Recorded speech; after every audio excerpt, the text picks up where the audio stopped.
السلام علیکم ورحمۃ اللہ۔ آپ سب کو یہ افسوسناک اور اندوہناک خبر مل چکی ہوگی کہ ہمارے شیخ و مرشد جناب حضرت الاستاذ سید محمد سلمان حسینی ندوی،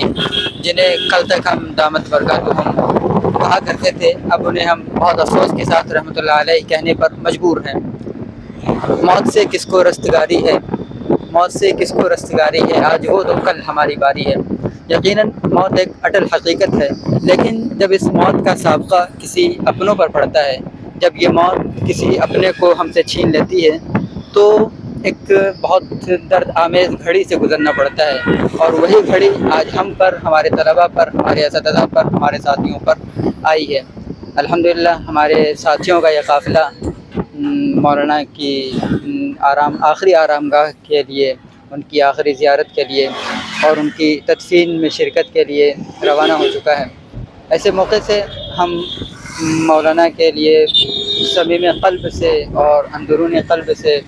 دعا گو ہیں کہ اللہ تعالیٰ ان کی مغفرت فرمائے۔ یقیناً مولانا کی ذات، مولانا کی شخصیت ایسی تھی جس کے کئی پہلو ہو سکتے ہیں۔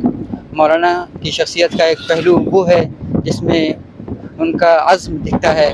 ان کے مصمم ارادے دکھتے ہیں، اور مولانا کی زندگی کا ایک پہلو وہ ہے جس میں مولانا نے جو جد و جہد کیا ہے، مولانا نے جو ایک خاص نظریے کے تحت ہندوستان میں کام کرنے کی کوشش کی ہے،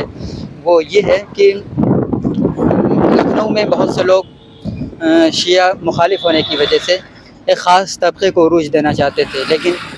حضرت مولانا کی یہ خواہش تھی، ان کا نظریہ تھا، ان کا یہ ارادہ تھا کہ شیعوں کی مخالفت میں اتنا نہ غلو کر لیا جائے کہ جو دیگر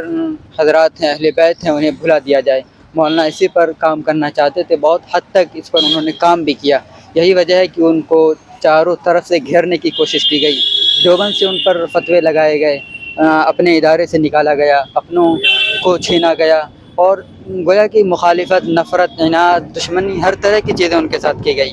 آج اس کا باقاعدہ ہم نے مشاہدہ بھی کیا، جب اللہ نے انہیں اپنے پاس بلایا، جب وہ تہجد کی نماز پڑھ کر تہجد کے وقت میں رخصت ہوئے۔ مبارک دن،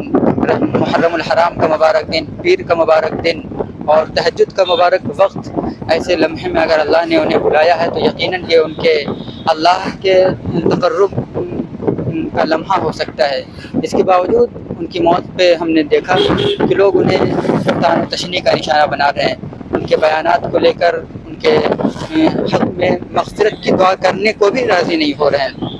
یہ بہت افسوس کی بات ہے،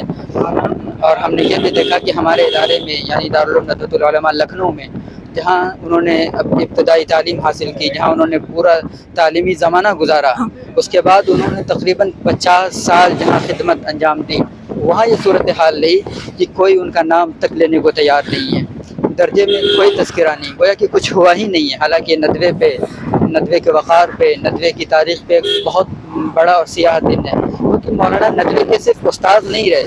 مولانا صرف ندوے میں پڑھانے والے نہیں تھے، بلکہ مولانا کی شخصیت نے، مولانا کی ذات نے ندوے کو عروج بخشا ہے۔ پوری دنیا میں حضرت مفکر اسلام